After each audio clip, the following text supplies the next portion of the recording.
Hey friends, John here from Proverbs 27:9 Fragrances. Today I'm going to be doing another unboxing and first impression of a classic fragrance. This time from the house of Oscar de la Renta, and it is Pour Lui. If you would go ahead and like that video, leave me a comment down below, let me know what you think of this fragrance in this particular house. Make sure you're subscribe to the channel and that you got the notifications turned on. That way you're notified every time we upload this sweet smelling fragrance related content. All right, so I smelled this fragrance. So it's not actually a true first impression, but to be honest with you, it's so long ago I can't remember what it smells like. I just remember I thought that smells good for an odor fragrance. This was from 1980, so it's as old as I am, 45 years old. And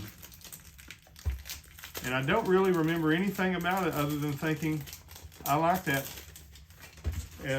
for an odor fragrance. So we'll see if that still stands true today. This is the Eau de Toilette concentration.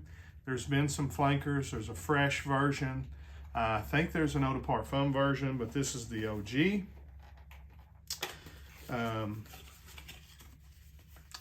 Nice box.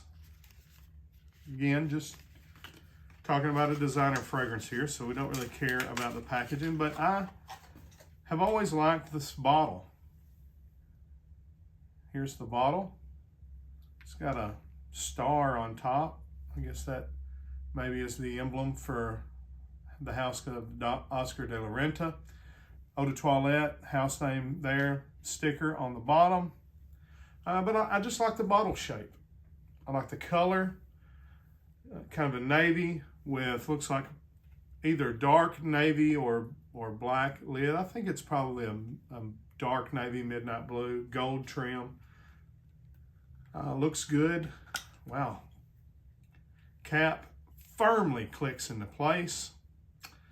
This is a 3 ounce, so 90 ml bottle. See the atomizer here. Not real good. Okay, so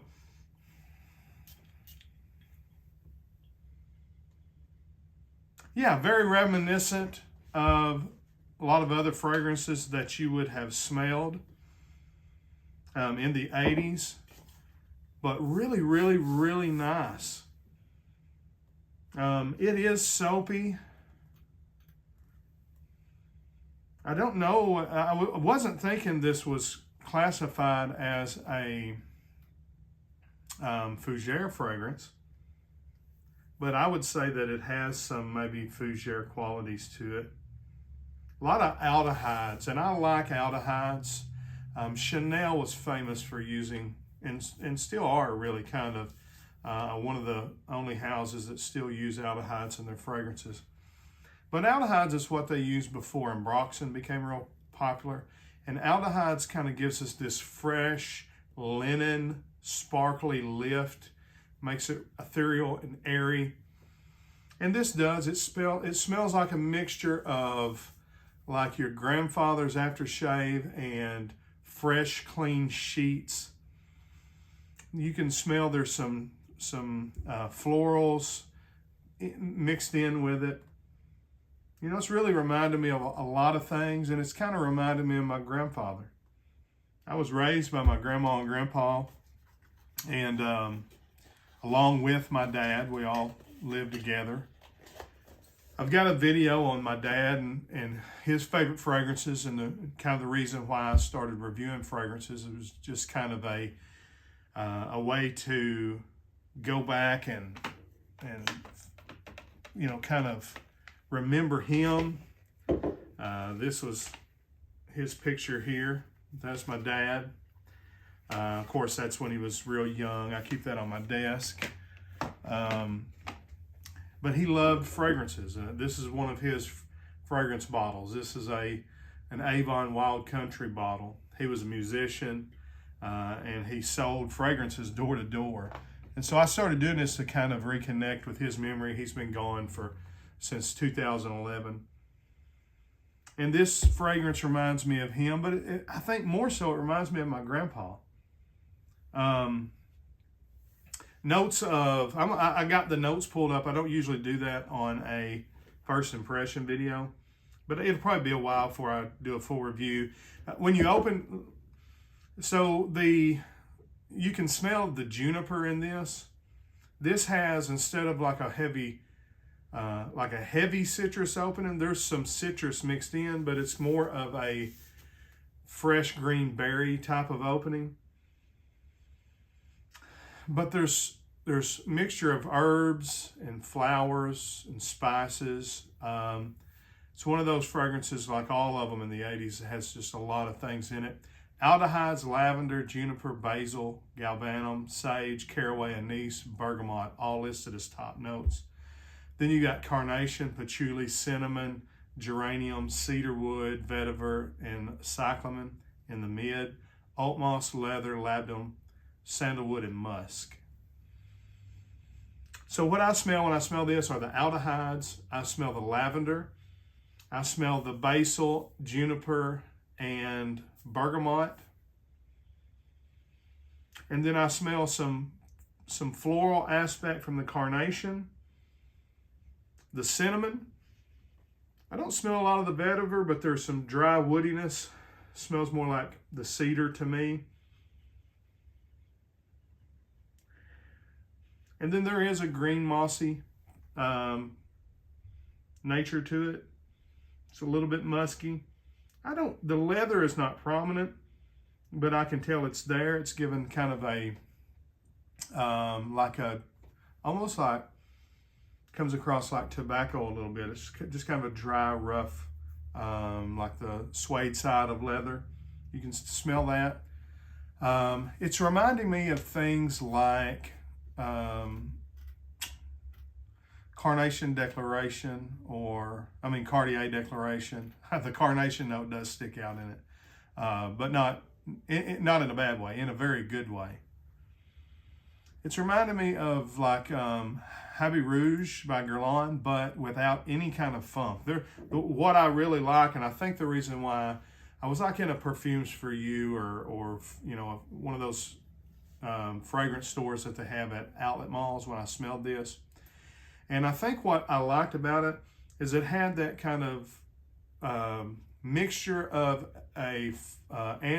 like a woody floral with some spicy, soapy fougere vibes, but it didn't have any of that animalic funk. There wasn't any of that urine or fecal thing that you get from some of those 80s fragrances. So I think Pour Louis is a fragrance that still stands up today. I think that you could wear this and people would think that you smell really good. They may say that you kind of remind them of their dad or their grandpa, but I think that's probably a good thing. There's nothing funky in it. If you like fragrances from the 80s, I think it's a safe blind buy. It's cheap.